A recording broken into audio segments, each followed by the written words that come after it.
Bad Match stars Jack Cutmore Scott and Lily Simmons and was written and directed by David Ciccirillo. It tells the story of an internet dating playboy's life as it spirals out of control after meeting a psychopathic woman online. Let's get into it, shall we?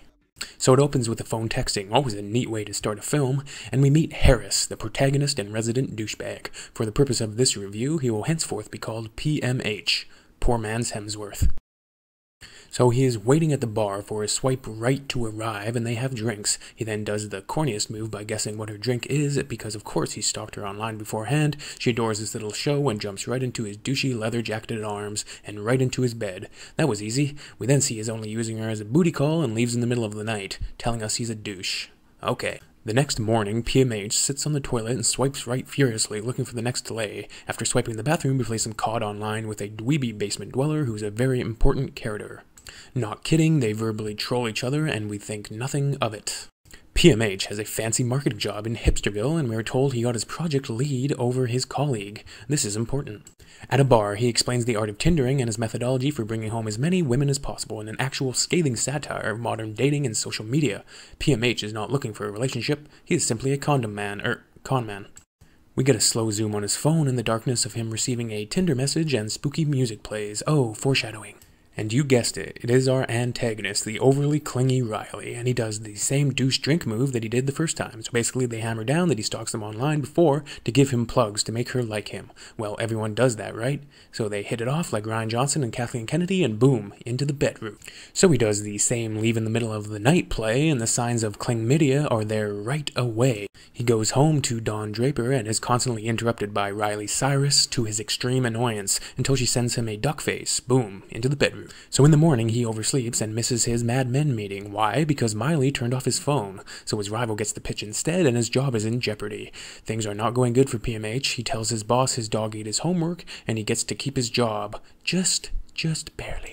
His anger leads him to ignore Miley. Triggered! He goes home to find Miley at his apartment, standing with a knife. Psycho. PMH is scared, but she's only cooking dinner. He passive-aggressively sends her home. Coming home to find a woman in the kitchen. Why is he complaining?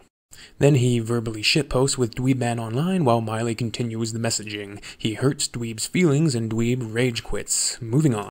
We then get a series of increasingly intrusive events, and it gets more and more Fatal Attraction-like on us. His life is under assault.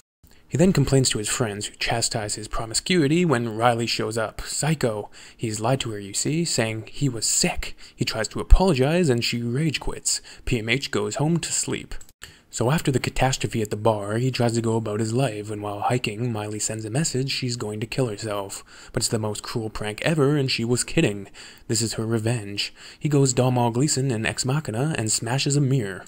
The plot then goes Mr. Robot as he begins to be hacked, and Mr. Robot hacks into his work Twitter, getting him fired.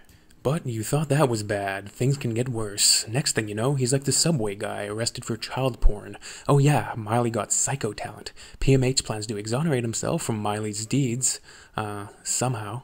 His friend bails him out, and he drinks his sorrow while contemplating his ruined life. What's poor PMH going to do? He decides to try and reason and apologize for his douchebaggery, and then they play House of Cards.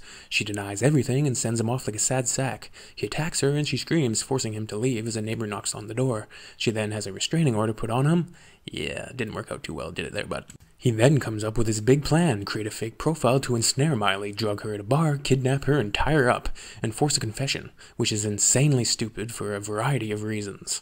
She manages to escape, and he winds up murdering her. But just as he stares at her lifeless body, he gets a call from his lawyer. It wasn't her after all. It was Dweeb69 who hacked him. He's off the hook. Oh. I enjoyed this little movie for what it was. It can be enjoyed as an updated Fatal Attraction for the age of Tinder, and also a social commentary on the danger of modern technology and social media. Thanks for watching, everyone. Genuinely appreciate it. Leave requests in the comments if you so please.